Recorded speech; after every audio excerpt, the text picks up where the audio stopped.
Le groupe parti, Tim explique l'origine de son engagement. Ça a commencé il y a bien longtemps, il y a plus de 18 ans. J'étais en Suisse, dans la région francophone, et je faisais de la peinture. Donc j'ai décidé de découvrir le monde et de nourrir mon pinceau de nouvelles couleurs.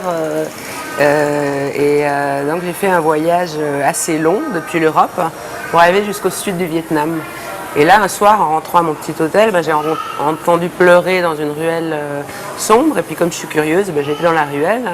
J'ai découvert un petit garçon qui était en fait un petit Cambodgien, qui était assis à côté d'un tas d'ordures et qui n'avait pas l'air en bonne santé du tout.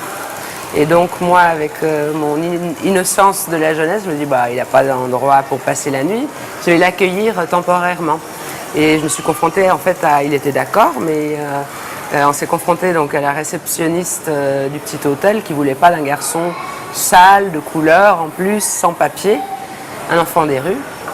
Et ça m'a fait beaucoup réfléchir. Et le jour d'après, quand je suis sortie de mon hôtel, ce petit garçon était là, il m'attendait. J'ai décidé de commencer à m'occuper de ce groupe d'enfants défavorisés.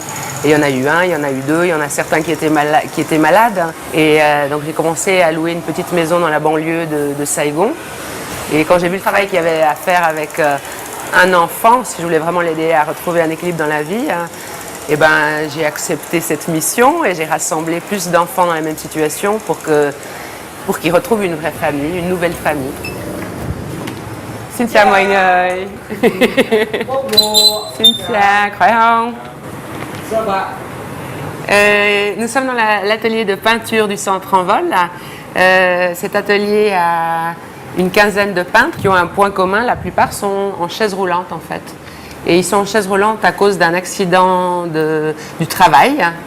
Et comme ils ont eu pas mal de complications, qui sont devenus paralysés, le peu de famille qui leur restait les a abandonnés. Et donc ces gens qui étaient des saisonniers, des gens qui faisaient un travail très très physique, aujourd'hui ils ont pas fait l'école des beaux-arts, mais ils sont devenus des artistes peintres, peut-être pas tous des artistes, mais en tout cas des dessinateurs. Voilà. Quand j'ai découvert tous ces gens qui étaient des valides, qui sont devenus complètement paralysés, ces gens-là, ils n'avaient qu'une envie, c'était de mourir, pour la plupart. Et donc le challenge était de leur expliquer qu'ils n'avaient rien perdu de l'essentiel. Nos jambes sont très utiles pour se déplacer, mais nos jambes ne sont pas intelligentes. Et que l'essentiel est ici et qu'ils ont les moyens de... Donc on a essayé de leur donner les moyens d'utiliser leur potentiel qui restait.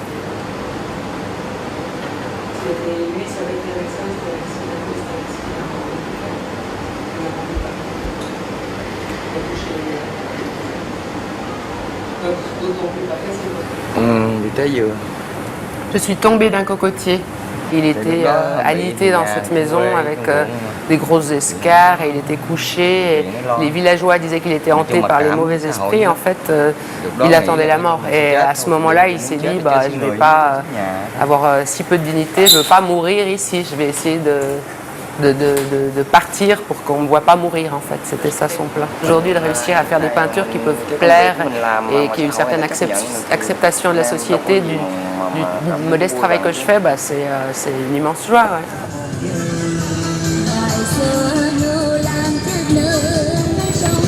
La maison de la chance de Tim mérite son succès. Avec abnégation, elle se bat chaque jour pour trouver des fonds et apporter de l'espoir et un avenir à ses pensionnaires qui sont de plus en plus nombreux. Son nouveau projet, une structure d'accueil qui hébergera des couples handicapés, des investisseurs étrangers lui apportent le soutien financier pour ce projet. Et c'est vrai que notre objectif principal, c'est d'aider les gens à retrouver un équilibre pour qu'ils repartent dans la société. Donc je pense que c'est important d'utiliser notre savoir-faire pour répéter ça, puisque ça fonctionne assez bien. De répéter ça peut-être dans d'autres régions du Vietnam. Il n'y a pas vraiment de limite dans le temps. Moi, j'ai juste peur de mourir et d'avoir pas fait assez.